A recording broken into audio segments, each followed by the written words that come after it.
Okay, everybody, welcome. I'm Jenny Backus. I'm one of the class officers. Lisa Ryers, our incredible communications genius, is here too with the excellent hat, as well as John Steinberg, our class president, and many other, Chris Sales from the leadership team. There's a lot of people on the call. And welcome to, I think it's our fourth panel and maybe our third panel. I should have known that. I should have done a little research, but I think it's the fourth in the series of panels that we've been doing sort of since COVID with this leadership group of folks where we get to hear from the incredible people that are in our class. And it's my honor tonight. Tonight, we're talking about higher ed, the opportunities, the challenges, the things that are all the incredible things that are happening on campus, all of the things that people are reporting about and writing about, but we just get to meet some incredible thinkers and people. But the person that I get to introduce tonight is one of my dearest friends, Victoria Sams, my classmate, my housemate from 95 Benevolent. If any of you have ever came, we lived right across from BRU. And also someone who's basically a sister to me. When my parents got divorced right after college, I spent a lot of time with Victoria and her family in DC, little knowing that I would end up coming back there and living in DC longer than I ever lived anywhere. And Victoria, most of the time, was there when she wasn't off getting her PhD and working in comp lit, being a professor. Victoria is one of the most, you'll see tonight, one of the most approachable, funny, smart, brilliant people that you'll ever meet. She finally left the world of academia to go work for the federal government, supporting and designing and evaluating and analyzing educational programs all over the country. If you're smart, you could look up maybe an agency she works for, but tonight she's here in her personal capacity. And she is the person that's probably done more. She reads a poem, a book, an article. I don't know when she sleeps. She has great recommendations. She's already got questions for all of us at the end. So stay tuned to the end because you'll get a great reading list at the end. But without further ado, I just want to turn over to Victoria. Oh, thank you so much. That's the nicest introduction I've ever gotten and heard. Well, I have to say, in our family, my sister and I often refer to Jenny as our mother's favorite daughter. So that gives you an idea of how much she's loved in the Sam's family. It's really an honor just to be among all of you incredibly bright lights on the panel, and then to see all the people showing up, and some of them familiar faces and names, and some of them people I'm guessing from the class that I'm hoping to get to know at a reunion someday, because I see names I recognize and names I don't, and I'm really delighted to see you all. So I'm going to keep it short, and I think you have gotten the bios of all of the panelists. You've gotten to learn a little bit about them through their bios, and I'm hoping with their permission, I want to send out after we all end this meeting, maybe a kind of a reading list of some of their work that you can look for, and maybe we can do it in a form of sharing resources that any of you all listening, panelists, anything you want to recommend. That's sort of my parting question, and hopefully ultimately my parting gift for you all is to just have something that kind of we can keep going and share what we learn, or also what we want to learn more about. So I'm going to go at this point and just I framed a couple of really perhaps terrifying questions for some of our panelists. They're very big, but I'm going to start small, and I'm going to kind of go and ask each of the panelists to just talk for about 6 minutes, and then we can kind of open it out. But I want to give them an opportunity to tell us a little bit more about their work. So you all have where they're affiliated. I'm going to start with Heidi Stultz Brooks, who currently is at Yale. And I just want to, the question I'm going to put to all of you is, what about your role and your work do you now love right now? And then thinking back to Brown, was there a particular influence or a course or a person at Brown that stayed with you and maybe guided your work and how you do it? So I am going to kick it to Heidi for that first to kick things off, and then we'll go into some questions about the broader world of higher ed and the landscape, and But I think we'll start with that. And Heidi, take it away if you can. Sure. So, Victoria, do you want me to speak now for 6 minutes about those two questions? I think if you can keep it under six, I think we have a runtime of an hour to 90 minutes. So we do have a little bit more time. How do people feel about keeping this part, the sort of personal part, maybe a little shorter, maybe like, yeah, keep it to 3 minutes and then Yeah. we'll circle back around for the bigger questions and then we can maybe Okay. them from there. Thank you. I appreciate that. Sure. I'm So I'm gonna on the shorter side. Well, so hi everybody. I'm glad to have some Brown energy in this week and in this time. I've been at Yale School of Management as my primary faculty appointment since for a little bit more than 20 years, and I'm now joint with Yale Law School. So I spend the majority of my time teaching, which I think of as really creating a learning space. I'm not in the work of teaching in a traditional way, as in transferring information and introducing people to a body of knowledge, which I respect.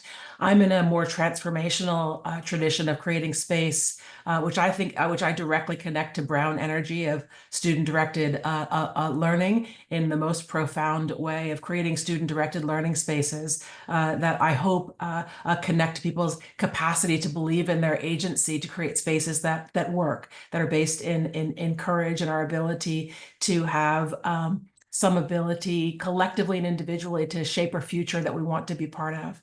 And so I do that work at Yale Law School and at Yale School of Management. For me, I couldn't do it without having gone to Brown and taken that part of the Brown invitation very much to heart.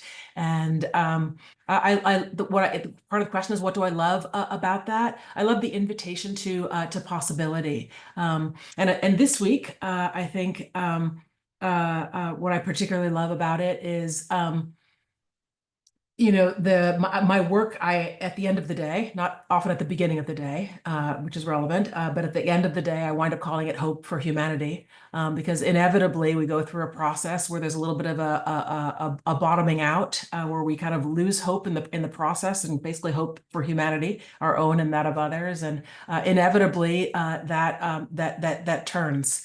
And so I'm at the point in the course, the main course that I teach, where we've just come off of retreat, and the students are so excited. At the same time, a lot of them are quite demoralized. Some of them are quite enthusiastic. I have quite a politically diverse group of students. So I appreciate their ability to see themselves and their capacity and each other in this work. I do the same work with senior teams of leaders, but I'm mostly going to talk about the higher education components tonight. So glad to be with you all. Thank you so much. That was perfect. So I will turn to Brian Herrera, who's probably doodling away as he's listening, knowing him. So I'd love to hear from you about your work.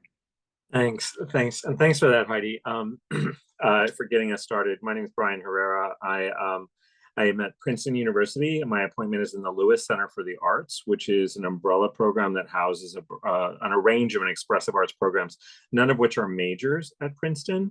So I'm in the program in theater. There's also music theater. There's also dance and visual arts and creative writing. And it's a really extraordinary laboratory space where students who are all majoring in something else, but are also pursuing the expressive arts at pretty high measures of engagement. So it's a perfect bubble within the bubble of higher ed for me, in terms of that it's deeply engaged liberal arts students who are also astonishingly talented and inquisitive and far-reaching in their interests and their abilities. And so I feel very fortunate. I also am affiliated with a variety of programs. All of my degrees are in American Studies, so I'm affiliated with American Studies and Latino Studies, and I have a core appointment in Gender and Sexuality Studies as well. The thing, I resonate a lot with Heidi, even though our fields may not seem to be entirely similar. I'm in the humanities, the humanistic arts, but I also see what I do as creating learning space. I think like when I'm in my teaching mode, that's sort of what I try to do. I've been in the position of doing content delivery and of sort of paradigm framing, but I really love just creating the incubator. And I think part of what I really have come to understand about myself when I love teaching which comes and goes these days, I find, but I think that might happen when you're 20 years into doing anything, is I really feel when I'm at my best, I'm doing what I call responsive pedagogy, sort of not a sort of thing where it's directive pedagogy, but more responsive. And sometimes that means I build a class or sort of orient a session. And I really do feel that I learned that from some of the faculty I worked with at Brown. What I mentioned as we were coming in, I took a couple courses with a faculty member named Martin U. Martell in sociology, and he built a course called Racism and Democracy, which was, he felt, a course that the university needed. So he found a way to bring conversations together and experimented with how it would work. Tori Herring-Smith did the same thing. I took a course on leadership with Robin Rose that was the same model of like, this is sort of what students are wanting to create a learning space around these questions.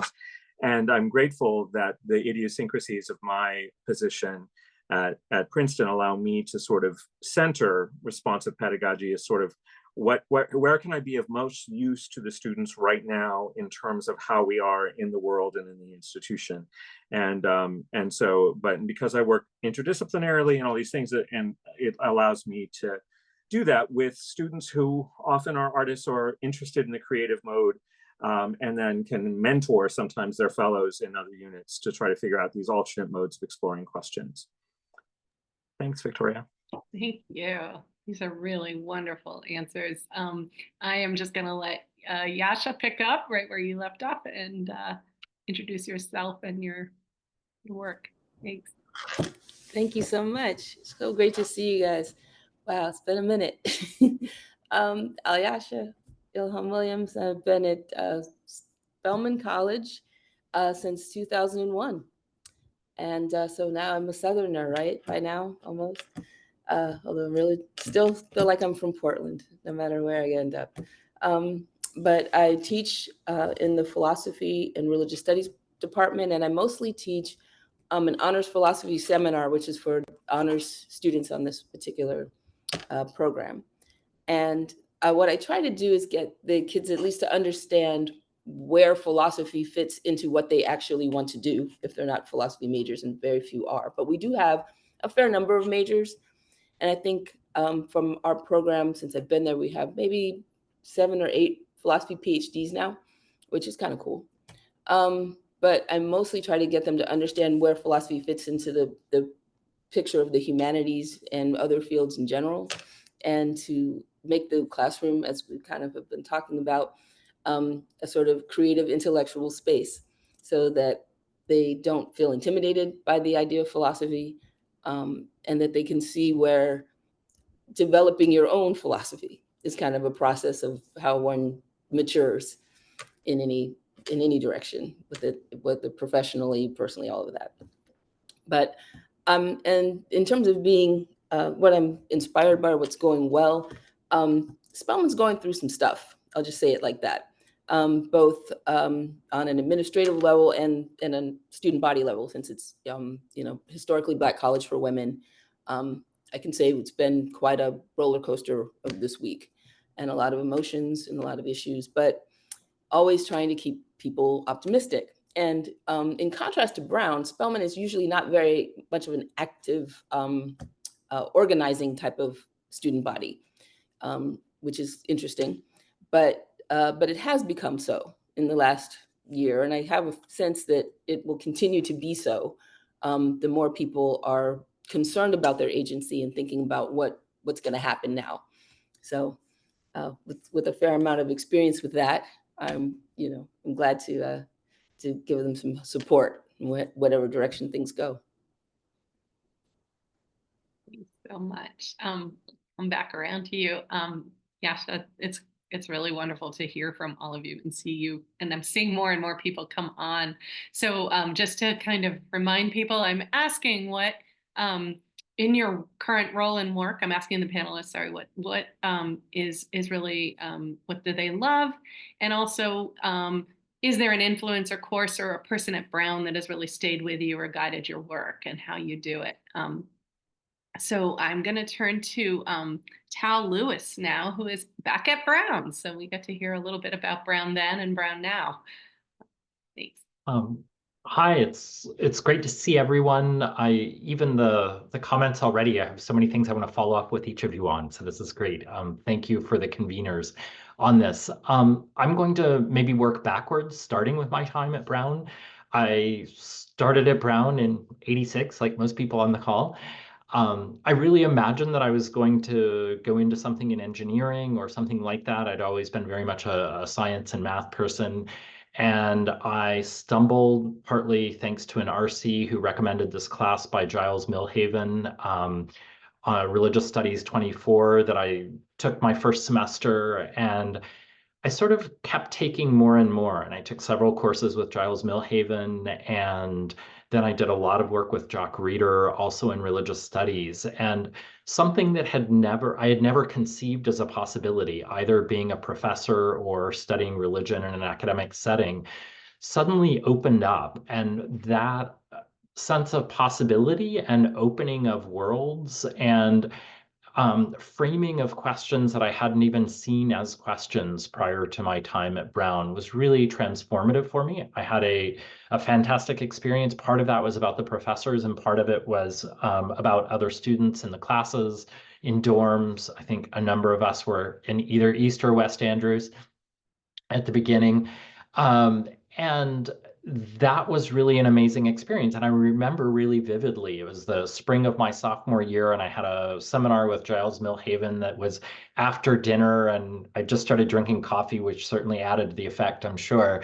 But going into this seminar and thinking, wow, one could have a life getting to think about, write about, and talk about these kinds of materials. And that was really an amazing experience for me. I went on, then after finishing, I spent 17 years away from Brown, a couple of years before grad school, then grad school in California, then two other faculty positions. And then in 2007, I came back to Brown as a faculty member in religious studies.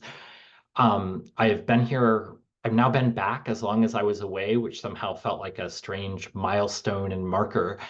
But a few years ago, I had the opportunity to get involved in academic administration here, serving initially as the Associate Dean of Academic Affairs in the graduate school. And more recently, I've become the Dean of the Graduate School here at Brown. And for me, although it means I'm not doing a lot of teaching these days, the opportunity to think about the future of the university, think about the future of graduate education and what that means about the future of faculty, has been a tremendous opportunity. And I feel like it's grown out of a love for the university as an institution that developed very much as an undergrad, and getting to pursue that. And I think one of the things I think has been really exciting is seeing some important ways in which Brown feels like a more diverse place now than it was when we were there as undergrads. And that's been really exciting to see. And then thinking about how we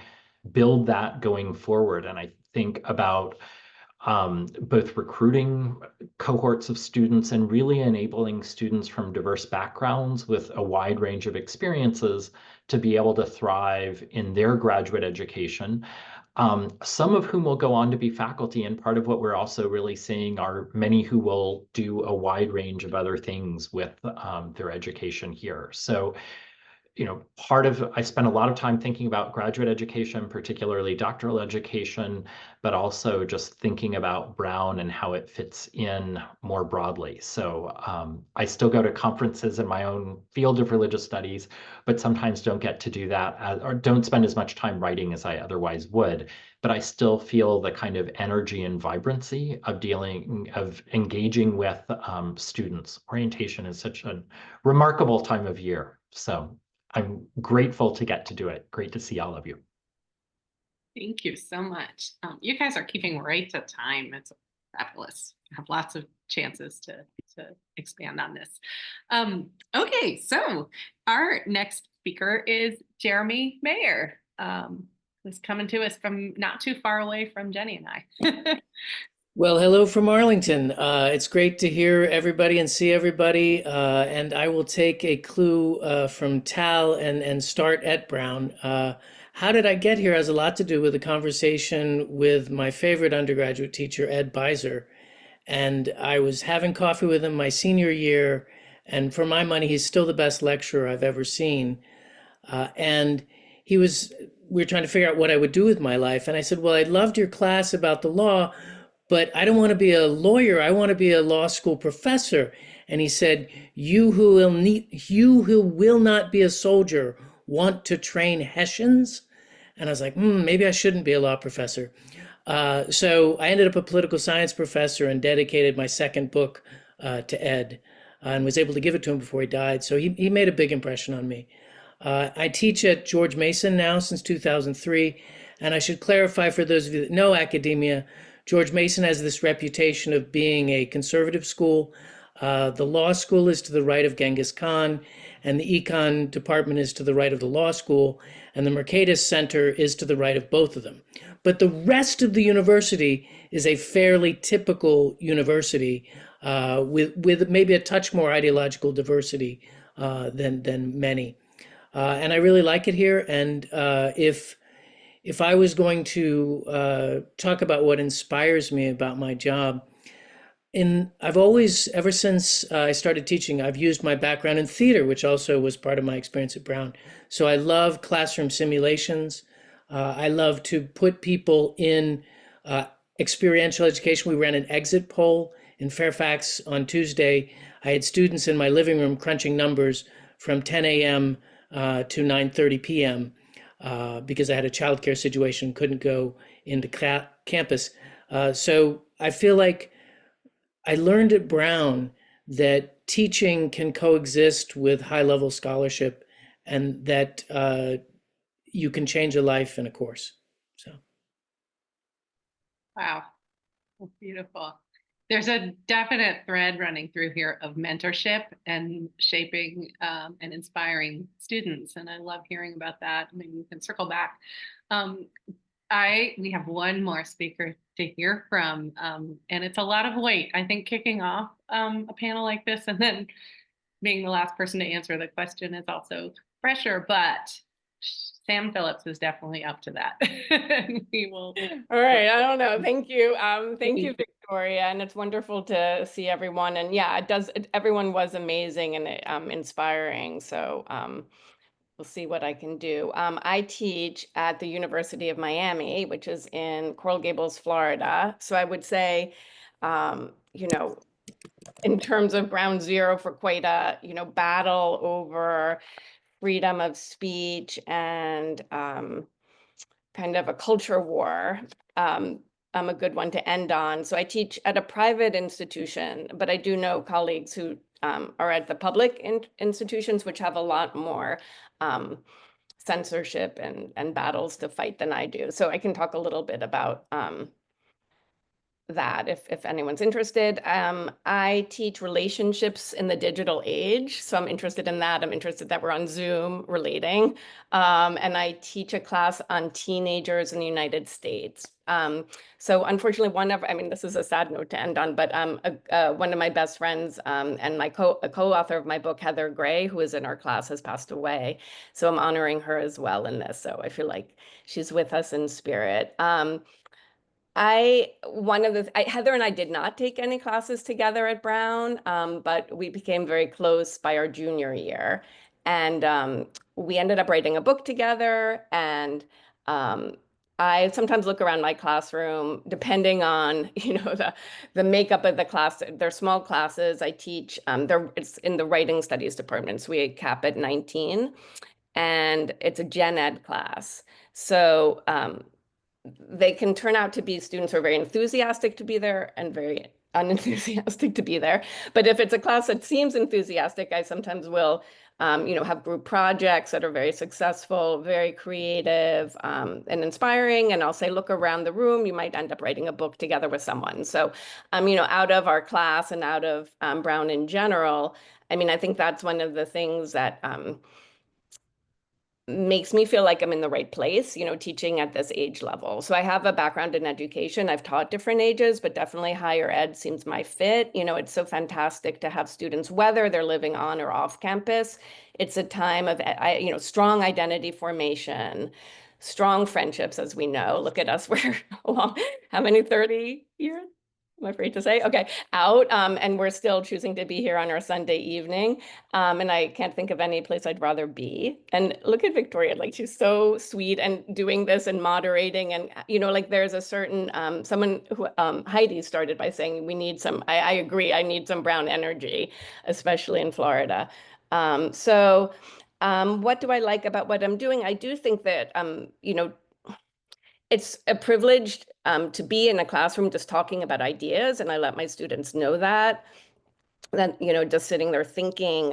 A lot of people in our grandparents or my grandparents' generation went straight from childhood to adulthood, and we have this kind of teenage time to be navigating the fragility of finding ourselves. So at Brown, of course, in my classes, there were so many teachers who were kind. I think that's a word that I aspire to. And one that pops to mind was in comparative literature. And I'm happy to see that he's still there, Professor Albert Weinstein. And he was just so generous and wildly, I don't know, he paid a lot of personal attention to people. And he gave me, so I ended up majoring, and it was going to be French without Spanish because my Spanish wasn't high enough. But then I did an international program, and he called me to say, oh, we should put Spanish, as one of the components. So I think I really cherish my memories from Brown. And there was, I can't remember his name, but definitely this inspired me and still holds. I sometimes tell this to my students now, I got a B- on a paper in English, freshman year, and I went to office hours. And the first thing he said was like, this is not about your grade, is it? And I was like, no, of course not.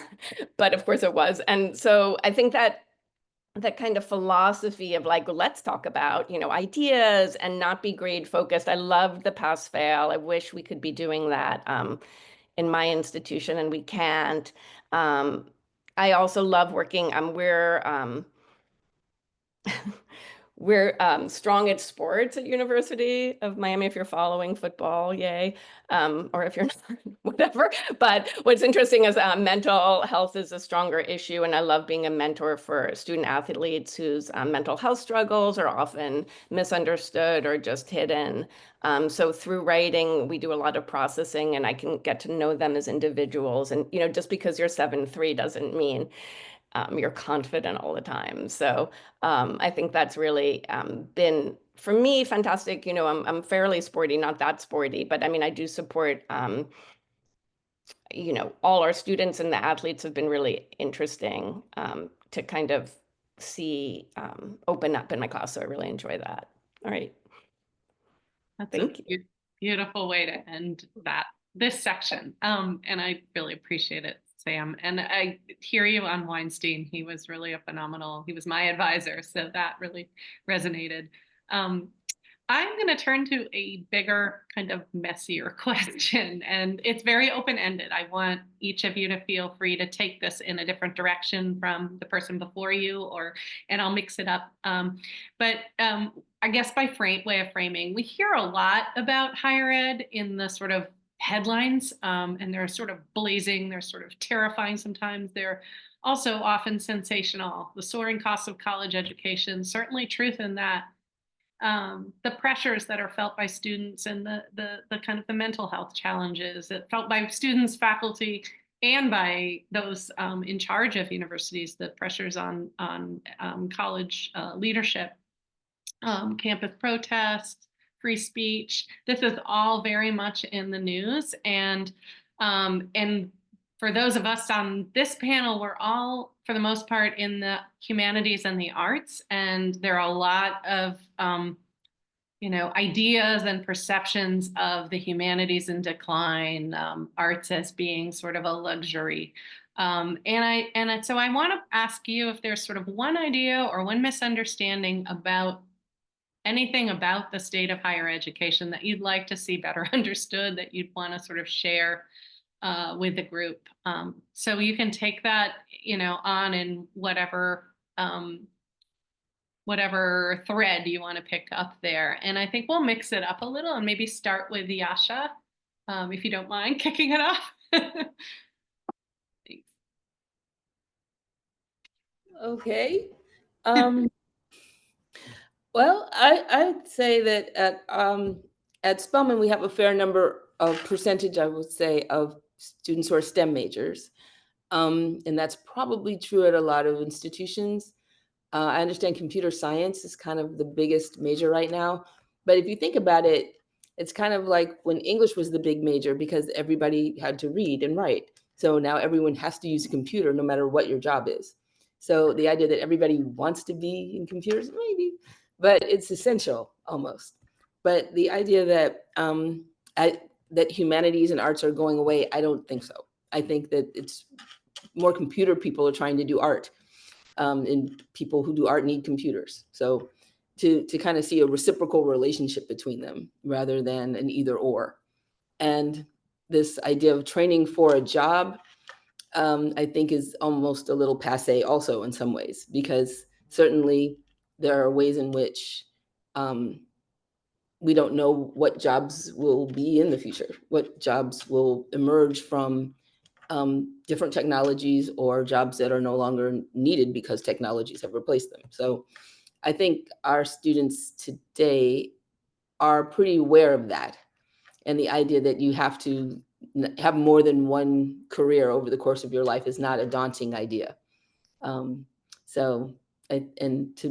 to think that college is a place for starting those thoughts, but not to think that you're going to have the finished project for your career at the end of that.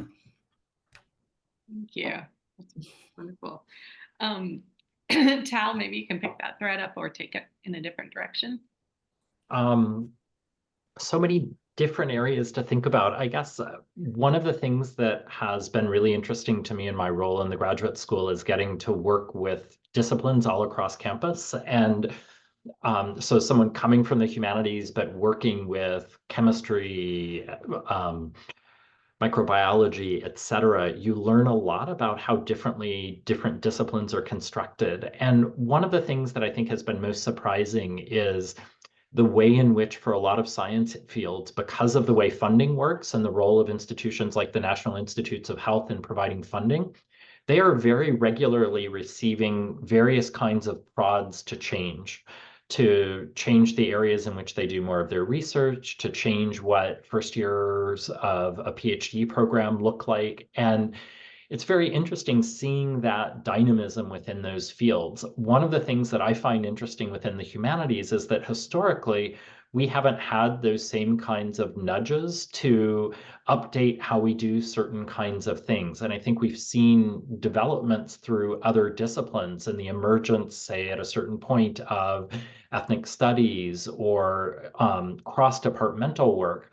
But one of the things that I would really hope to see at this moment is the kind of proactive engagement with the ways in which traditional or disciplines like religious studies or various other disciplines in the humanities both retain what has been powerful and strong, but also are dynamic and engaging in new setting. And I mean, part of that would be things like how the humanities engage with questions around AI, to mention one example. But as someone, a lot of my scholarship has been on the German philosopher from the beginning of the 19th century, Hegel.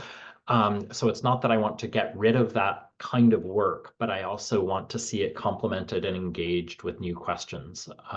So one other thing though that's been really, that I think we hear less about, but that has been on my mind, particularly since Tuesday, is that even though a university like Brown is very much a private university, the role of federal research funding in enabling Brown to function as an institution is vast. And when we think about units like the National Science Foundation, the National Institutes of Health, the NEH is not as well funded, so doesn't have the same kind of impact. But one could imagine kind of were there to be substantial cuts in the funding from those institutions, like the NSF, the NEH, those have a tremendous impact even on private universities. And I think that's one of the things that isn't talked about as much, but it's really crucial to the future of many of these institutions. Yeah, thank you. I had a question lurking in there on my list about the reliance on funding from mega donors and federal agencies across the board, and in politics and in higher ed. So maybe we can circle back to that, but I want to give others a chance to weigh in on their pet misconception, if that is to myth to bust. So maybe I'll turn to Sam next and hear from you on this. Okay, so something that's reassuring that would beat, let's say, a stereotype of college students today is that I'm sure that they value, or many of them value, being in person and having a college experience, especially after COVID. So these were the Zoomers who, missed, a lot of them in, these freshman, sophomore class, first year of sophomore classes had 1.5 years off, off campus, or, off into the virtual world. And so when I do just informal polling with them, because I do relationships in digital age, and I ask, how many of you would prefer to just be doing all of this virtually? Forget about campus, you get to sleep late, for the commuters, no parking, and you're online all day, every day. And they, out of 100 students, like 98 will say they want to be in person. So, I mean, I think that's reassuring, is they miss that, and we talk about why. So I think, I'd stereotype about, let's say, teenagers and young people is this addiction to technology, but I think they're very aware of it. They do presentations voluntarily all the time about, I think the average is 8 hours a day online or something insane, of the teenage population, but depends how you, kind of parse those hours. But I think that's confidence building, in the sense is like, we're still not robots yet. And so those social skills, eye contact, they're very cognizant of, the social benefits of institutions that offer being together in a classroom, having discussions, even though they have to be prompted 1,000,000 times to put their phones away.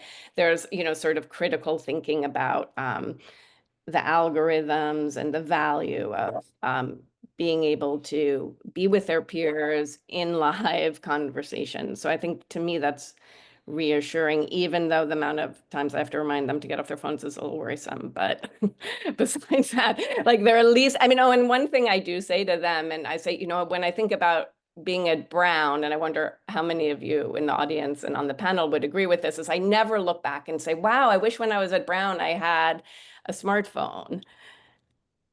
I never wish that. Imagine, what I mean? What a nightmare. And they're aware.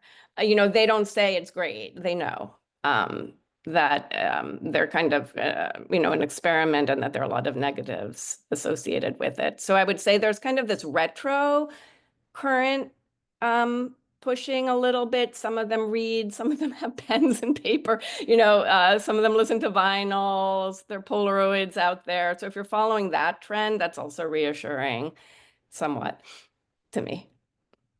Okay, yeah, thank in you. a sense, they have access to both, and they value both. Yeah, exactly. Yeah. Thanks so much. I think we'll hear from Heidi next. If Heidi's suddenly, I lost my. Oh, there you are. Sorry, I couldn't see you. Yep, I'm here. So the maybe two short things. One, I don't want to say it's inaccurate to say that, I'm at an institution that is elite. But I do think that there is a conception. Are you able to, I can see you. Can you see me? I touched. We can hear you. We just can't see you. Let me just turn my camera back on.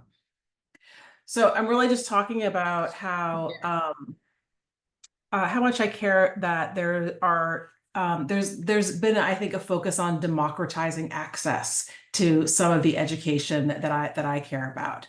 And so I think it's not a coincidence that Yale asked me to start a podcast. I can only be in so many places at once. And so, democratizing access to my voice on campus and beyond, I think was a meaningful invitation. And so I said yes, thinking it would be a lot easier than it is. And it is like a lot more work than I thought it was going to be, but it really matters to me. And it's a lot more fun than I thought it was going to be. So I'm glad I have this podcast. There are two other things that I think I'll mention in that spirit. I have colleagues who are also doing things like Yale Open courses.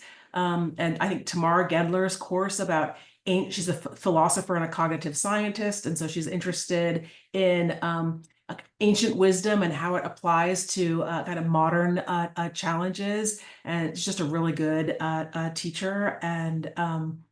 And then Laurie Santos has a podcast called The Happiness Lab that's really worth checking out. So I think democratizing access to some of the energy on campus is both a reality that not everyone can access it, even while there are students on campus or faculty. And the second thing that I think I would want to mention is a little bit of a different energy. Just this idea that people, I only interact with graduate students. So I don't have undergraduates. I really don't even let them into my classes, with very, very seldom exceptions, like 2 in 20-something years. And that's mostly because my courses have a wait list. But the thing that I really notice amongst the graduate students who have had an education that hasn't included as much humanities is that it's a very different start point for me. And so I feel like there's a certain kind of sadness in my experience with those students who have been so focused on like very useful, practical, skill sets that are powerhouse, and to have a student who hasn't had a chance to bounce around and kind of bang around questions about what is a good society, what is love, what is it, how does one become, what does it mean to be human. It's hard to be in a conversation about leadership and collective advance for a meaningful society without a start point in the humanities. And so I worry about where they have spent their time and what they have chosen individually, and what pathways have been pointed out to them as most valuable and useful to and for them. So I think it's a concern from my vantage point. Yeah, thank you. That's beautifully said. Jeremy, do you want to? Sure. Well, it's been so interesting to listen to my colleagues. And I would say that the greatest misconception about higher education right now is that we're strong. I think we're very, very vulnerable. There have been so many predictors of the great changes in higher education, like television was supposed to change us all, even if you go back in time, the printing press. But the essential model has resisted. But now I think in this country in particular, technology, politics, and governance are uniting to advocate for radical change. And let me just give you a couple examples. I live with a 12-year-old. When I drop him off at 7th grade, he says on many days, I learn more in 5 minutes with YouTube and Khan Academy than I do in an hour from my teachers. And he's got really good teachers, and he doesn't speak alone. And I think that feeling is already moving through circles of power. And in the politics sense, if you look what happened to higher education under DeSantis, where he basically took over a liberal arts college and fired a lot of people, there's been a collective action problem for Republican governors. If they attack tenure in Wisconsin, which was attempted, then the very best professors, the ones who have opportunities to leave, will leave, and then you'll immediately go down in the rankings. But if it happens at 10 schools at once, 20 states at once, then they've solved the collective action problem and there'll be vast savings. It doesn't make sense, the tenure system. I wrote a book on higher education where I had to go back to the roots of tenure. And I think too often tenure is going to be perceived accurately sometimes as more of a protection of dead wood than a protection of free inquiry. And universities are going to face political and financial pressures to radically change their model of governance. I think since I basically am the turd in the punch bowl who's being very depressing, I'll stop it there. No, I think that's a kind of a dose we may need to hear, and it's bracing. It's not certainly unknown, those growing attacks on the tenure system and on the ways in which, and I know you're referring to New College in Florida, but liberal arts colleges have been run, the curricular imposition. And there's one other point. When you have right-wing economist types on your board of governors, they ask questions like, how come teaching loads are half of what they were 50 years ago? How come professors who are good professors, the best, the shining lights, teach fewer and fewer courses? And they ask foundational questions about the mission of the university. And I think a lot of universities don't have good answers. Mm-hmm. Yeah, I think that's the big challenge. Is it going to be a disappearance of the tenure system or a reform of it? And that's been the tension for some time. I will put that aside for a second and hear more from our last speaker. Coming back to, wait, I'm sorry, I've got to make sure. Brian, are you our last, or am I missing? Yeah, we've heard from everyone but Brian. So we're giving you the last word, which is always a good choice. Fun. On this So picking up the baton a bit from Jeremy, I'd like to sort of note that I do think that the increasing stratification and separation at those certain institutions, because just one of the paradoxes is how to explain the fact that the research burden on faculty has gotten so that teaching is hard to do and also maintain the level of research productivity that one's expected to do, especially in comparison to 50 or 80 years ago.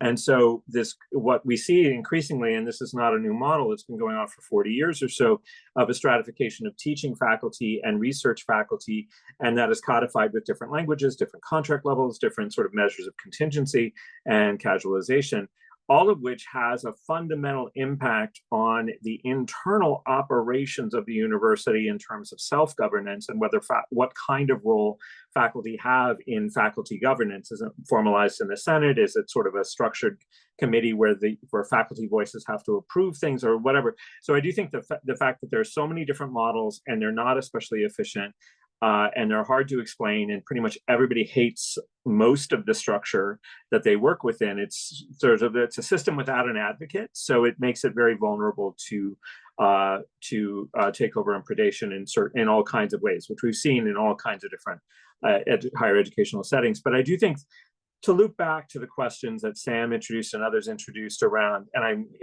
again hearing Heidi, one of the things that I've been really alert to is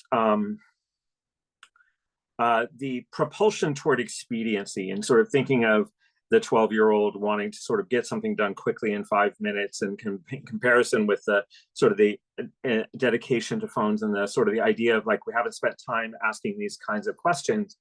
I teach in the fields of performance, which are on certain levels, theater and performance are disciplines about how we manipulate space and time.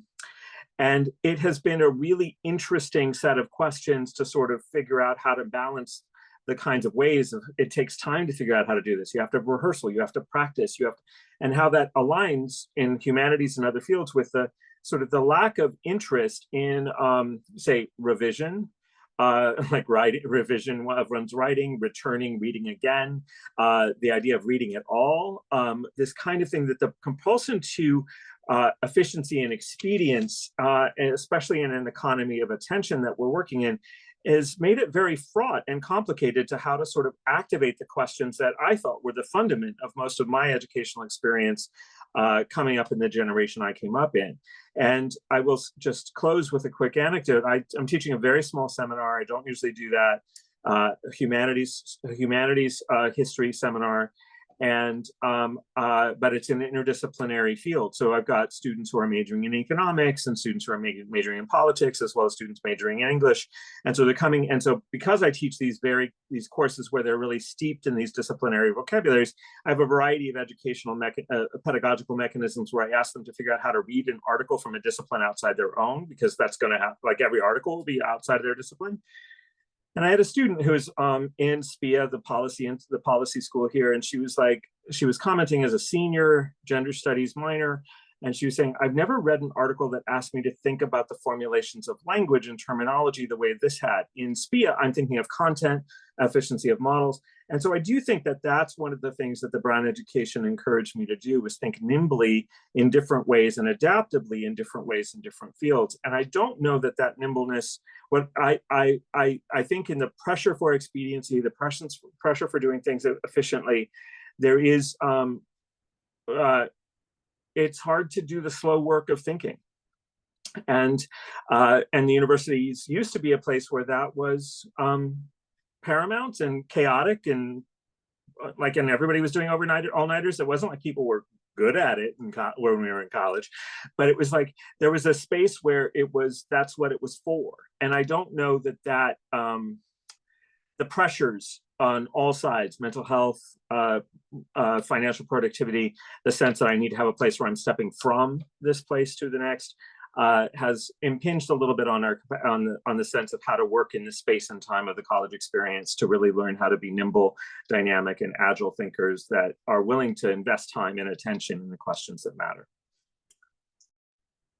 Wow, it's powerful to hear that coming from those of you who are teaching in environments that I imagine are like Brown in the kind of, and I guess the analogy I think of is kind of like fast food versus slow food. Like across the landscape of higher ed, you have faculty whose teaching loads are, I mean, I was astonished. We did a survey in one case of faculty who participated in our professional development programs. And these were faculty teaching at community colleges who taught maybe 18 courses a year. So they were teaching a 6-course load each semester and 6 in the summer, or 15, a half course, load in the summer, all the way down to people teaching 1 course a quarter and having time for their research. And on the student side of it, it was, the students who are trying to take the credits while they're working full-time jobs and they're trying to get the credential. So they're sort of eating to live, eating those courses to survive, versus really having a chance to sort of sit and savor and kind of be served their meal and think about each course. And in some ways, it's really, I think that model also kind of plugs into the sort of consumer, the idea of the student as consumer. So a lot of you have kind of brought up a lot of ideas that I was hoping to kind of have time to ask questions about, sort of the role you see artificial intelligence playing in sort of building on the other technologies. Is it going to be something similar, a continuation? But we'll maybe set that aside since you've now all had a chance to kind of talk about your work, talk about how you see the landscape. And there's a lot of people on this call, I'm sure, who are bursting to ask their own questions of you. So maybe we'll allow time for that. I think there's 2 ways of doing it. And Jenny and Lisa, I think, are going to be the masterminds feeding the questions in and making sure that you all have your chance to ask a question.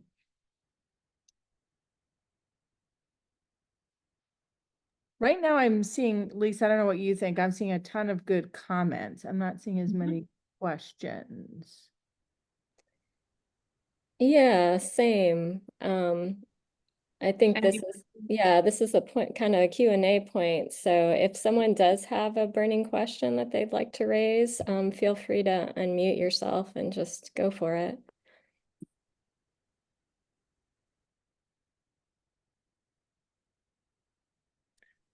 Hi, this is Yan Kim. Thank you for this talk. I'm just wondering, I have a little bit of a bias towards humanities and medicine, and I'm trying to kind of latch onto what Professor Herrera just said about, the emphasis on research dollars and productivity. And it kind of overshadows like the clinical aspect, or so the teaching aspect of practicing sometimes. I'm a recovering primary care physician. I went to Brown with the PLEMI, and I'm now going back into actually, seeing patients in college and student health. So I'm so grateful for this, because I'm listening to everything that, Professor Phillips says and everything about trying to learn about undergrads. But I see more universities kind of we have to keep the lights on, we have to pay salaries, health insurance is really expensive. So the research dollars really matter a lot. But it seems hard for me to emphasize Brown as this gem. And I come from it like, I'm on the Brown Medical Alumni Association board. And so I try to keep the PLME sort of fire going. Because as you may know, the med school is expanding, but the PLME is only half the class. And it's great to have lots of other voices. But I think what's special about PLME is that, I didn't take the MCATs when I was a junior. I went to study my junior year abroad in France because I was a complet major. And yeah, Professor Weinstein was amazing. So was Dora Levy. She's still teaching there. And I can't emphasize how much that has helped me think more broadly of just and be more accepting, I think. And I hope I'm a better physician for it. But I feel like the university is so pressured. I'll just get to my question is how do we just emphasize that Brown is a gem in terms of humanities and focusing on undergrad teaching and take some of the pressure off or look at only at like metrics like research dollars, like could there be other metrics where we're succeeding, like where folks are, finding careers that they're really happy with, they're finding social, communities that they feel valued and, that they're contributing to. I saw a survey many years ago in the Brown Alumni Monthly saying that many of us are involved in our in faith-based communities or in our communities, and we feel satisfaction. And are there metrics like that we can sort of say, you know what, these are different measures of success? Thanks. Brian, I think you're. I think one of the things that is really tricky is because certain metrics seem to sort of be more appealing to certain sort of mechanisms of communication than others. And one thing that's very complicated for us here at Princeton, who work in the arts and the humanities, is we are the smallest proportion of majors, but we are the highest proportion of student engagement. Like if you look at how many students across the university take our courses, we have a higher proportion than the engineering program does, but engineering programs do, but they have more majors. And so one thing that the Princeton has, which has notoriously been anti-double majoring and didn't have all these kind of things, they activated more minors, formalized minors in traditional humanities disciplines like history and English, which didn't offer certificates before. So as to begin to sort of document through credentials the breadth and engagement. And the students have really embraced this because they wanted to sort of have something to show for their commitment. So we live in a world where credentialing and having something to show for the engagement is really hard to hard to get around. But I do think how to balance it so it's not simply what are people majoring, but how are they engaging the curriculum at the university, and how is that breadth of engagement inflecting their extraordinary successes in these sort of more prized monetary fields.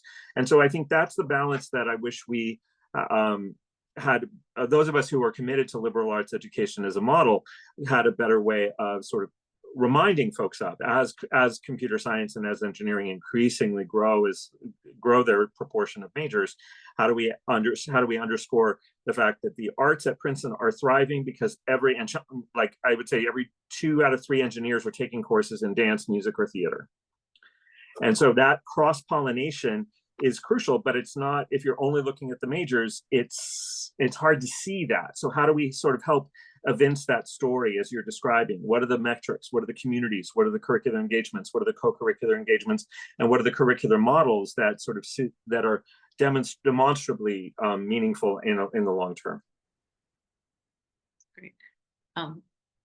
Tal, I think you have something to say to that, or did you want to ask a different? Yes, as someone having been an undergrad here, and then I went to Stanford for my PhD, and so knowing that you're at Stanford, it rings a bell. And I was completely naive about how much less of a role I would feel for the humanities at Stanford, and how marginal it would feel relative to the experience of the centrality and prominence of the humanities at Brown. And so your question strikes a nerve in that way, in a good way. And I think I do see, in my role engaging with a range of administrators, I do think we look at a range of other metrics. I think in the graduate school, and there are comparable surveys for the undergraduates of just the student experiences in different programs that are really extensive surveys that we say in the leadership of the graduate school do take very seriously in terms of speaking with faculty about the program, about the department, and how it's doing. The other thing I would just flag, I think is really exciting. Brown has just renovated Andrews House. So not what was Andrews where some of us lived, but what used to be Health Services in Andrews House, some of you may remember, as the new home for the Kogut Institute for the Humanities. And if you are here for reunion, you should go by. It is amazing. And they've really done a fantastic job on that. And one of the first things they're doing is the Kogut Institute for the Humanities has launched these humanities labs. And the first one is actually on AI and the humanities, and it's co-led by Holly Case, a professor in history, and Suresh Venkatasubramanian, who is a professor in computer science, but he was also involved in writing the AI Bill of Rights when he spent time in government. A couple of years ago, he took a year away from academia, working in government. And to me, one of the things that is really exciting is creating spaces where students in the humanities and students in a range of sciences are really working closely together over time to build the kinds of relationships that you're talking about with PLME students. And to me, that dynamism that doesn't just preserve what has been in the humanities, but also transforms what's going on in the places like computer science in light of the humanities feel really important. And so I'm really pleased by those kinds of developments, but there's a lot to be concerned about. And I also often find when student enrollments and what the courses that students are choosing are pushing very strongly in a certain direction, I will say that it sometimes feels it's interesting because we don't have distribution requirements, so students aren't forced to take this broader range. And it's interesting thinking about that in our present moment. I'm still very committed to that idea, but it's interesting how these questions interact. Thanks. And more cause for hope, I think, is there are some trends. One place the humanities have been making a comeback and are actually on the rise is actually at community colleges. There's because of, I think, a need to take a lot of those general ed courses and the preference for taking that by students at places where the tuition is lower, they're encountering the humanities in those first 2 years in that way. There's a real need, I think, for us to tell the story of what constitutes evidence of impact and evidence of the benefits of education. And I think there's growth in certain areas. I'm seeing it. I work closely with a project with the Association of American Medical Colleges that actually was working on a framework for integrating the arts and the humanities with medical education across the spectrum. So starting with pre-med and going all the way up to the kind of professional continuing ed that practicing physicians do. And it was incorporating things like and sometimes with a utilitarian bent and sometimes with more of a building resilience. So there was always a kind of practical component, but there was evidence that it was improving diagnostic skills, for example, to take medical students into museums to look at works of art and discuss what they perceived and what they saw in them. So there's a whole range of ways in which now there's funding and there's encouragement for integrated education that marries data science with history, or medical humanities is probably the most well-known, but there's also ethics and business, which would be a good idea, and philosophy and engineering. So really kind of actually building programs that integrate those and that involve and encourage collaboration between scholars working in those fields and building on that. But I think sort of telling the story of how that is actually what those disciplines have to offer separately, but really also where that connection is happening and how that in some ways is a sum that's greater. It's a kind of a symbiotic relationship that is actually benefiting both the humanities and the STEM disciplines, the arts and the STEM disciplines.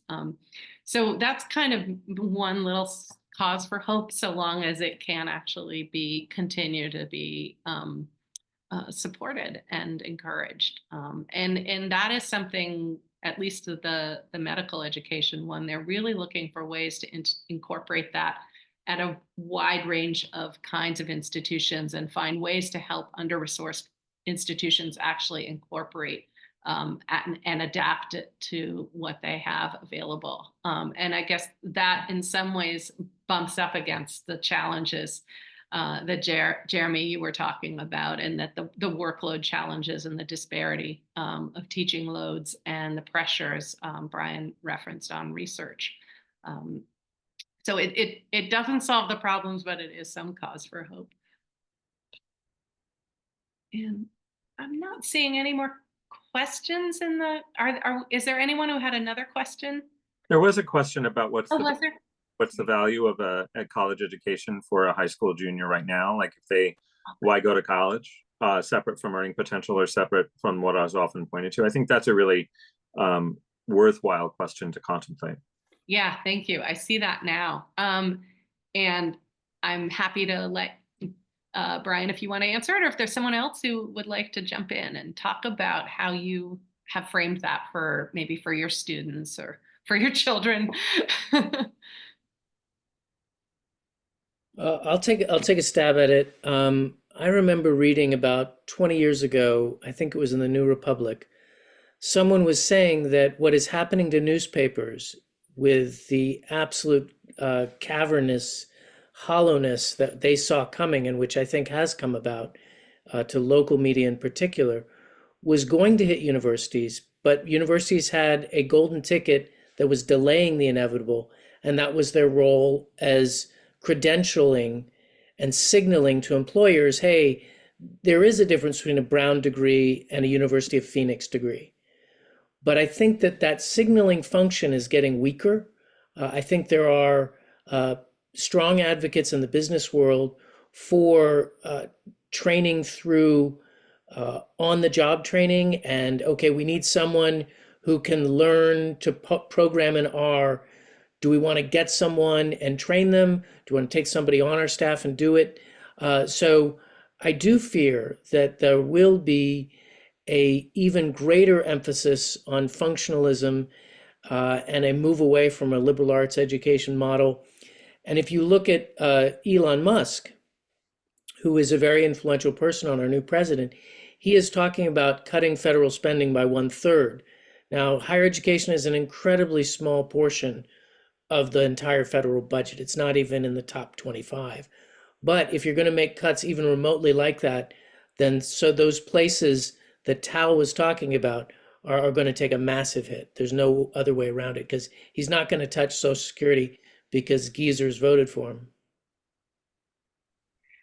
Yeah, I see Carolyn has sort of expanded on the question in a really interesting way, and sort of what are students thinking? So your son, for example, talking about learning from the Khan Academy. And I think there are kind of ways of thinking about the value of higher ed for the individual, but then also maybe thinking wider than that about what is the role of higher educational institutions in the communities that they serve and the impact that they have in terms of fueling a kind of economy, culture, opportunity within that community. And I think we're seeing a lot more community engagement. I think it's often, or community relations. So I'd love to hear from you all about sort of where you see the value both on that individual level, but also at the communal. Thanks, Brian. I think you. Well, let's go to Heidi first. Oh, Heidi, sorry. Well, I think I might make a kind of broader comment about, there was a time at which we didn't know that children were kind of anything different than small adults. And, our ideas of what it meant to be human and young changed a lot as we started to think in more psychological ways about child development. And I think there's a way in which we are at this point in time somewhat insensitive that adults continue to learn and grow, that we can become more mature and wise and have perspective and a sense of humor and greater empathy and compassion. but it's not usually present at age 18 because one turns 18 or 21. And nor does it necessarily become present because you're doing some sort of transactional job. And so I think, you know, part of the job of the university and of liberal arts specifically is to help young adult humans grow more rapidly to be wiser citizens and contributors to a healthier and broader minded society. And so, you know, as we kind of lean more transactional and functional, we're losing touch and connection. And so, in my opinion, one of the roles of the university is to keep a broader concept of becoming as humans present. And I think one of the ways we can do that most powerfully is by democratizing access to what's actually happening in the universities and the ways of thinking and pushing our thinking with and amongst diverse groups of people. Thank you so much. I definitely want to give Sam, you've got your hand up. I did want to note in some way something that triggered, and I really wish I'd looked up the statistic about, but the average age of college or higher ed students is higher, and there is a trend, I think, happening across the spectrum of more lifelong learning, kind of returning to college, particularly veterans, and this happened in a surge with the GI Bill. I think it happened with the kind of the new GI Bill. But that's kind of something I'll research and get you the statistics. But we'll turn to Sam for the more fundamental question. And I don't know if Brian wanted to say something on the same. Oh, sorry. Yeah. Well, just quickly, I mean, I think the thing that one of the things that college offers is the sort of the incubator of space and time. And granted, so much is coming in from the outside, like the bubble of college is still a bubble, but it's also much more permeable than it was. Like we might remember like the term that we had in my era, as I recall, like life on College Hill, or when I left College Hill, the world was different. Like this sort of notion of there's a bubble, and there's always bubbles within the bubble. But I do think that the question is, and I remember at you know, one of the stories is like, why am I studying? Why aren't I doing? That's a paradox constantly.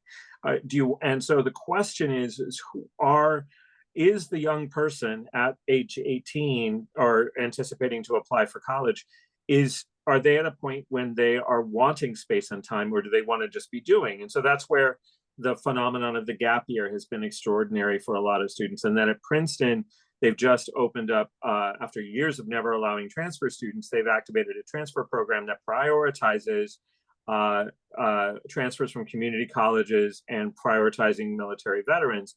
And so for the very first time, Princeton has non-traditionally aged students in the mix, which is causing all kinds of havoc on the residential life of campus, but it's in the best ways. And so I do think it is a question of what is the value and what is needed, because I think so many of our students at you know, in the arms race of getting into college, they're working their butt off and, you know, for 6 years to get into college. And then they get to college and they're like, is that all there is? And they start having their first midlife crisis at age 19. And so that's, I think, like with the pressurization of college admissions, I think there is a real thing of are they in a place to benefit from the space and time of figuring it out, of making decisions about the next phase of their life, or does that wait a couple of years? And I think that's a really worthwhile question to ask.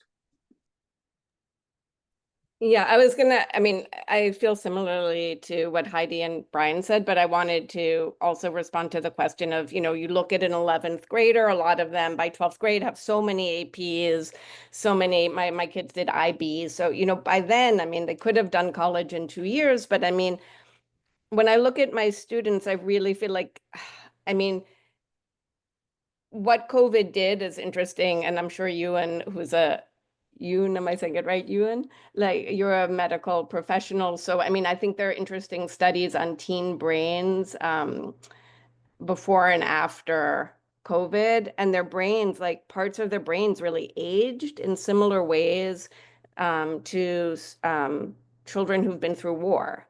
So, I mean, that kind of part of the brain that experiences trauma was over I mean, I'm not a medical professional, but my understanding is like there are parts that were overdeveloped and parts that are underdeveloped. So, I mean, I would say yes. I mean, being an 11th grader, can you become, you know, a cryptocurrency bro and make more money than I do? Yes, you know. But if we're looking more past, you know, financial, it's, you know, your brain isn't fully developed till 24, 25, whatever it is. It's a privilege to be in a class, you know, where you can be discussing ideas. And do you remember Mercedes Dominici from Brown, who did she's amazing. And she would she loved coming to Miami. So she was here quite a lot. And I got to see her. And once a parent asked a similar question in one of the, you know, Brown kind of conversations that she would lead. And he said, you know, my child, can they graduate from Brown in 3 years because they have 1 million APs? And she said, why? You know, she's very fiery. Why would they do that? And they should take Egyptology and archaeology and chemistry. And, you know, if they don't want to do that, you know, you're not letting them flourish or whatever. I mean, she really laid in. So, I mean, of course, this is quite judgmental, and I am not judging the question. If somebody decides, I'm sure you can be a successful individual and not go to college. I have many friends who are just exactly that, you know, amazing people who didn't attend college for various reasons. So can you succeed? Yes. But I think if there's an opportunity, I mean, it's a luxury, right? You talk about ideas, you take things. At Brown, one of the most amazing things was that shopping period where, you know, you would sit in. I remember sitting in on computer science and leaving pretty rapidly. And you know what I mean? But at least, you know, like there were so many opportunities that even I think working on soft skills, the eye contact, the small professionalism. I mean, I have students who can't figure out how to get their card, whatever, like reactivated. I mean, very basic kind of skills that I think a lot of high schools, and this has been talked about, is there's more hand-holding of these students, and I think we had, you know. So, I mean, you know, a lot of them, on one hand, they might seem more sophisticated, they're great at technology, whatever, but they're terrible in many ways about turning in assignments, making it accessible for me to read. Louise Davidson Schmidt, who's a colleague, she was our classmate and also teaches at UM, I don't know if I want to speak for you. I think, are you there? But like sometimes students just don't turn in assignments, and we would never have done that. So, I mean, yeah, I mean, I think it's a strange, kind of juxtaposition of these students who might be very adult, but like barely can tie their shoes in some ways, is what I experience. So I do think it's valuable if you have the luxury. And like Heidi said too, I mean, there are fantastic courses you can take, you know, in math and physics, all of this online or on Khan Academy. I don't know. I know you can. Khan Academy let a lot of cheating happen. Just, you know, so I don't know if we should be, you know, recommending Khan Academy too much, because during the pandemic they would give out not only the answers to exams but the work, how, you know, like how to show your work, which wasn't great. But they might. I have no idea what they're up to now, except that they can get you to certain levels, especially in the STEM. So I mean, maybe a hybrid approach where, you know, if you have somebody for whatever reason who isn't interested in college, then you can do online as well. And then maybe they can also sit in on some classes either at, you know, at any institution to have more of the social experience, because, you know, I was telling my students, you know, we're still animals. We need eye contact. You know, people learned with masks. We need to be able to read a room. All of these things, I think, will lead to long-term success, and be able to keep jobs away from AI in the long run. It's going to be those skills, I think. It's interesting too, because you kind of touch on what I think I always, in talking to people who went to universities in other countries, the American system of a kind of residential college experience, and the kind of building of community, like the kind of thing we're doing right now, and the formation of friendships, and the idea that you go back to a reunion on your campus, you go to graduation and there's the ceremony attached to that. Like that is sort of foreign to a lot of people, and they think of, oh, American colleges are very much about that in the sort of liberal arts college, I think, world. But it does sort of touch on that. What are we as higher ed institutions preparing the students to become? Is it a maturing as well and an emotional growth that's sort of coming from studying and that sort of helps them through that age? Or do they need to be more mature to actually really fully benefit from a college education? So it's kind of a, a tension there, I think. And I see, Jeremy, you have your hand up. So if you want to. I'd like to address what is the purpose of a college education, because if you look at the historical era, it was 120 years ago when about 10 to 15% of Americans went to college. And it really was not a frivolity, but almost an exclusive pursuit of the upper class. And the broadening of that was a governmental decision, a political decision. And I think it paid off tremendous benefits culturally and economically and socially, but it isn't guaranteed. It could all go away. And I think that those battlegrounds are open. The value of a college education in the age of the internet is a far more tenuous thing. Mm-hmm. Yeah, and I think you really touch on the role of higher ed in a democracy, which is, are you also the preparation for civic life and civic engagement?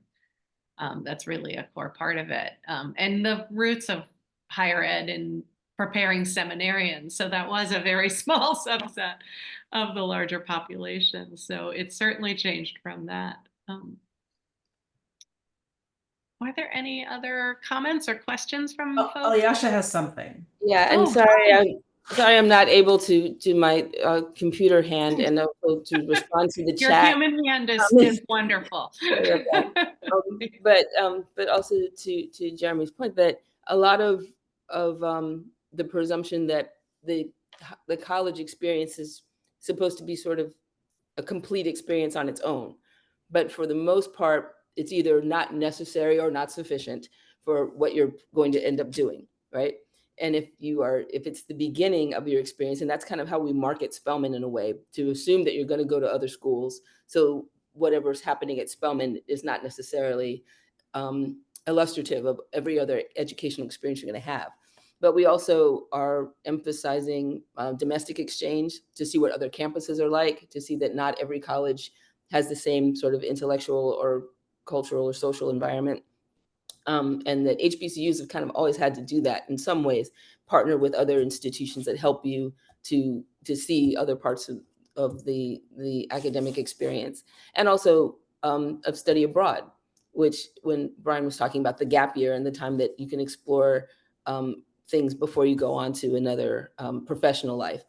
We really try to emphasize thinking about study abroad as a chance to learn how other educational institutions work in other countries, and to see that that the American model, which has benefits but also some deficits too, is not the only model. So just to be able to say that, to have a comparative understanding of education, you can get a kind of appreciation for what's unique about your school. Because when I thought every place was like Brown, and then we find out there's no place quite like Brown. So it's good to see that too.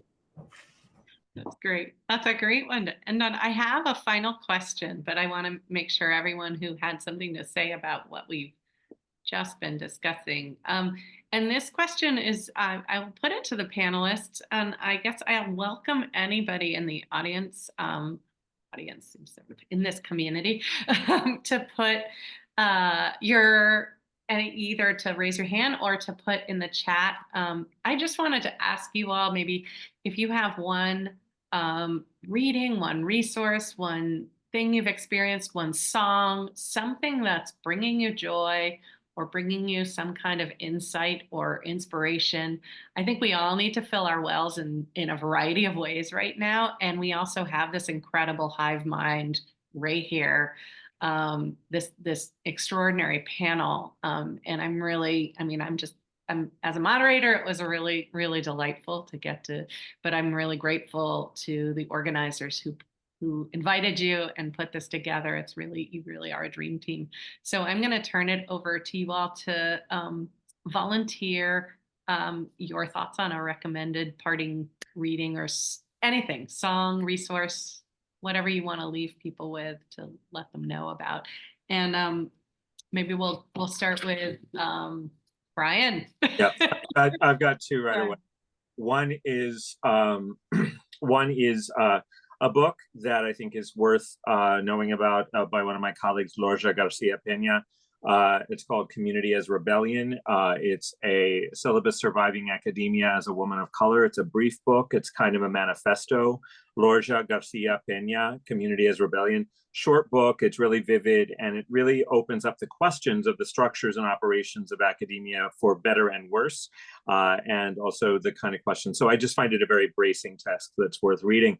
One song I'm going to mention because she was here. I don't know if she still is, but you may have heard of a singer or songwriter named Lisa Loeb. Oh, I've heard of her. So she has a song from her album from a few years ago called Another Day. If you haven't listened to it, it has gotten me through different periods of up and down the last 4 years or so.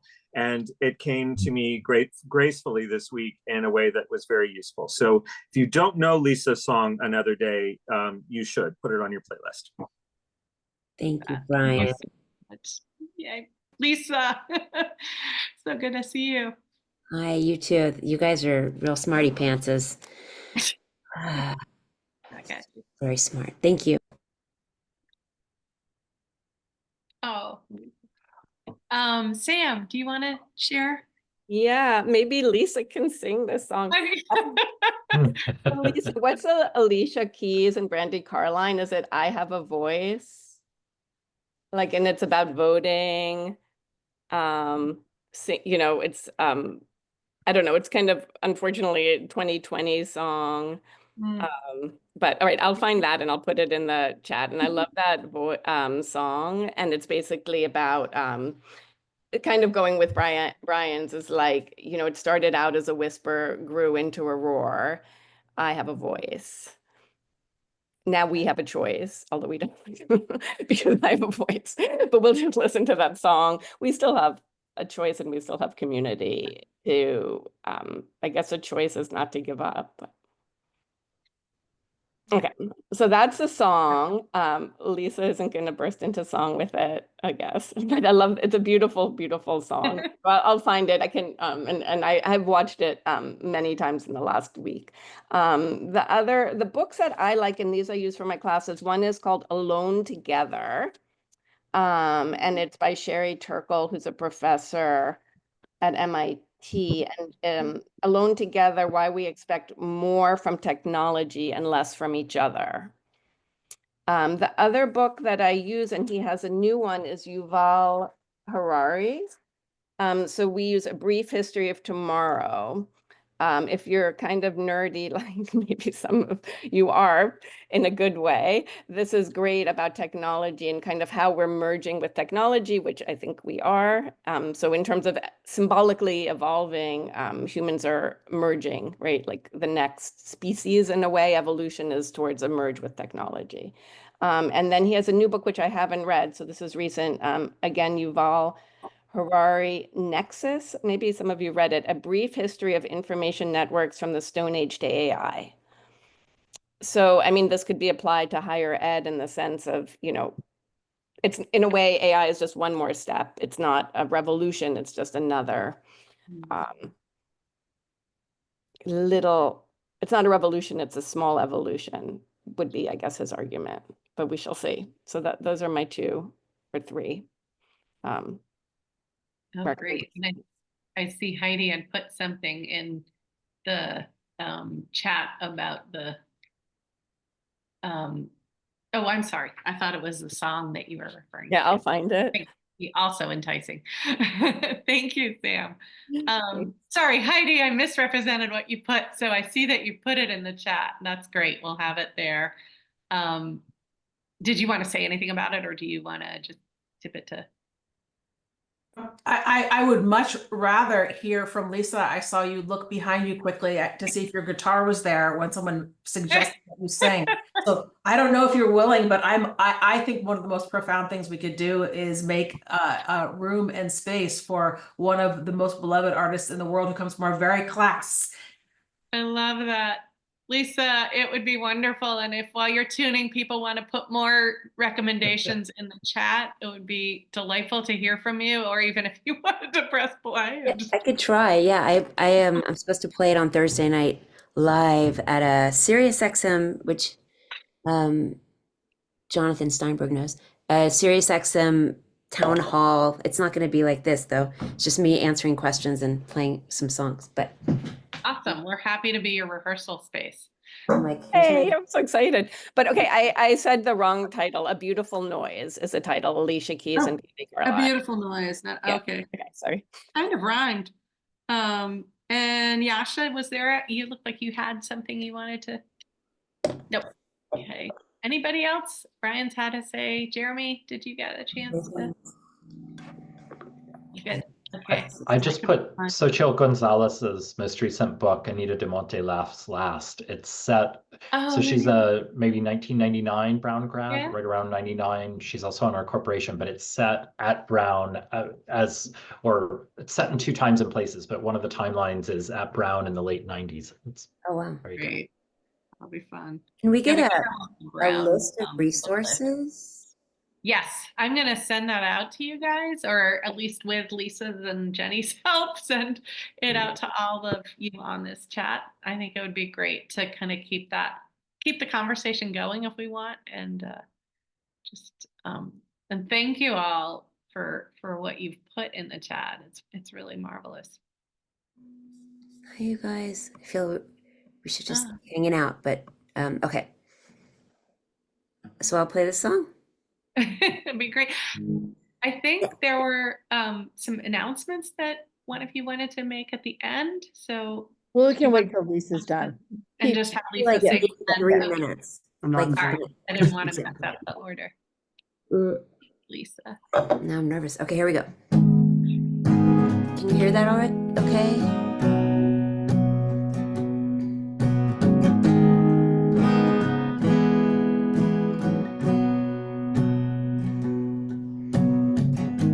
Some of the days are not enough. Some of the days can take a while. Some of the days you lose, you fall, you slip, you take a hit, but some of the days can make you smile.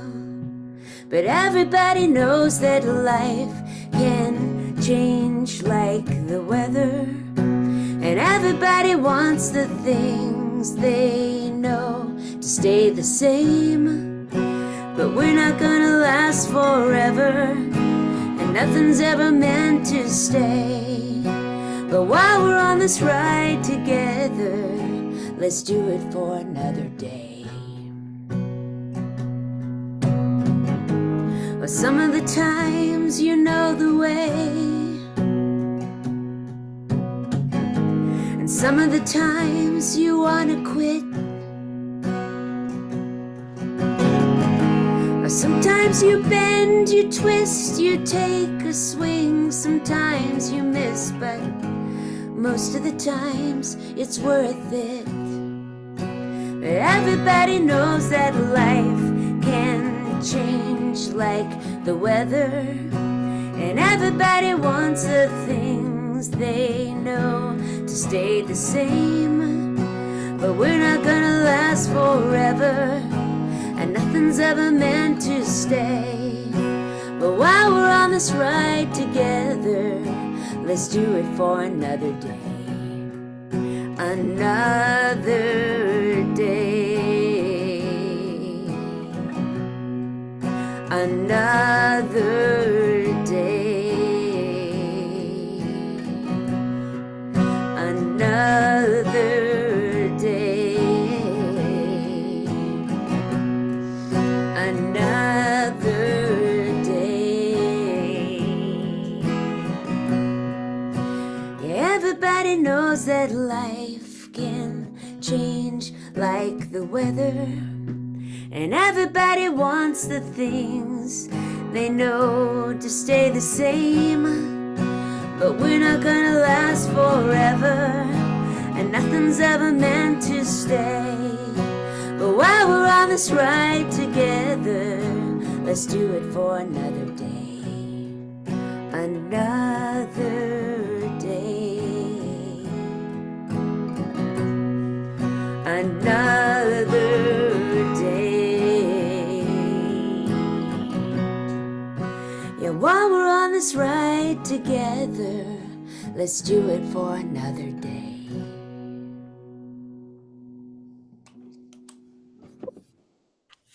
You guys. Thank you.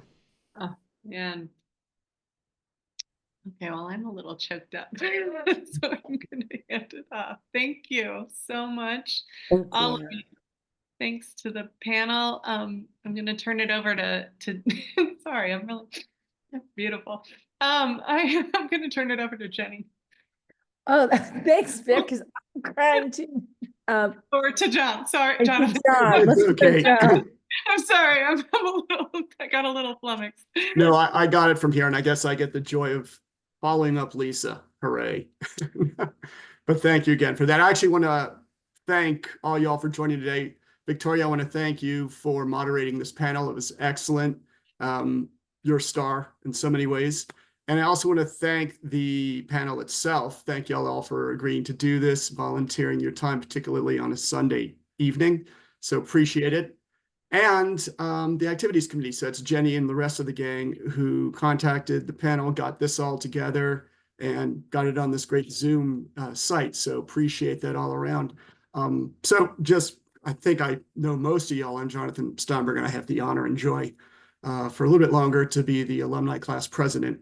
So this is, as Jenny had said at the start, one of a many set of panel events that we've had over the past couple of years on a variety of topics. Y'all may remember we had the one with the authors from our class. We had one back a few months ago on giving back, people involved in the nonprofit world. And there'll be more to come. The activities committee and the entire leadership team for the class has a lot of things cooking in the stew. So keep watch. Lisa has been a superstar also, because she's one of the couple of people that does the newsletters that hopefully y'all receive and read periodically. So between the newsletters, between the blasts that we have, and also the Brown Connect Plus site, okay? I'm not sure if y'all have had the joy of going on there. I highly encourage you to, because there's a class of 1990 site or sub-site or whatever it's called in this new Brown Connect Plus. It's kind of taken the place of the old alumni website that we used to have. Okay, so go check it out. It's easy enough to log in. I think you use the same credentials, but it's on Brown Connect Plus. We have a Brown Class of 1990 website. I think the link is now there in the chat box. So this is a good way to keep up and keep on track of what we're doing panel event wise, whether it's great ones like this, other ones that are also fun on the pure entertainment side. So keep track there. Now I just have to spend another 60 seconds on reunion. Okay. So right now, the leadership team, the reunion committee, with a lot of the people that are on the screen now, are putting together what I'm actually going to blatantly call probably the best reunion that we're going to have. So if you have friends or others that are not on here, shame on them, but please communicate with them, because yeah, we're going to have the Friday night pre-campus dance, get together. We're going to have a Saturday night event, but we're working on a whole series of other events for the reunion weekend, things that are going to be new. For example, we're going to have a community service event, something that I don't think our class has ever done during reunion weekend. But if you think of all these different panels and things we're doing over the past few years and going forward, it's very much about giving back to the community, people in various sectors and various roles. So we're going to have a community service event probably on the Friday morning, Friday midday, something we're working together on right now. And there are a few other things that we got that are pretty special that we're going to throw in there over the reunion weekend. So I encourage y'all, keep on track on that. We'll keep hitting y'all with newsletters and blasts, share it around the class. Lastly, book your rooms now in case you haven't done it and you're going to come. Okay, we're going to try to make this whole thing as affordable as possible for everyone, but we can't cover your room costs and those go quickly. So I highly recommend y'all do that. So that's really all I had to share. I don't know if anyone else from the leadership team has anything else to throw into the gumbo right now, but anything else, y'all? Just Lisa will send out, if you want to be on the reunion committee, we definitely welcome people. And if you have talents and treasures to offer us, let us know. Rodney's looking at some panel ideas. We're looking at people to do fun runs. So we're just trying to make it, as Jonathan said, as fun as possible. So just email to the Brown leadership team and we will gladly welcome you on board. Great. So once again, thanks to everybody. And I know a few of us may hang out here a little bit longer to socialize, so feel free to do so. We'll keep it open, but cheers all around, y'all. Love this.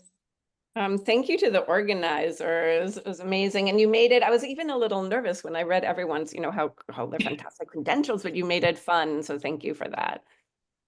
Please. All are great. Thanks so much. And thanks to the other panelists. I learned a lot. Thanks. Thank you guys. So great to see you. Wonderful. Thanks very much.